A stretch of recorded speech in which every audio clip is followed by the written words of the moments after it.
Hi me, dahil napapadalas nga tayo sa pag-o-online, abay pati grocery ay ginagawa na ding online. And dahil nga coffee is life, abay syempre dun na din tayo umorder. Kesa naman sa grocery pa, napakabigat ng mga 'to, 'di ba? Mumukha na tayong kargador. So ito na nga ang mga binili ko. Ayan, of course yung partner ng ating kape ay ang Coffee Mate, tapos itong maliliit na pouch nila.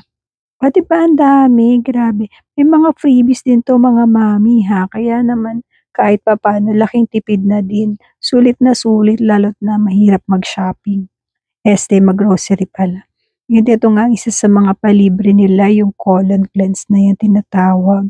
Tapos bumili din ako nitong KitKat para naman masaya, another freebies, yung magic sarap na Tetra Pak.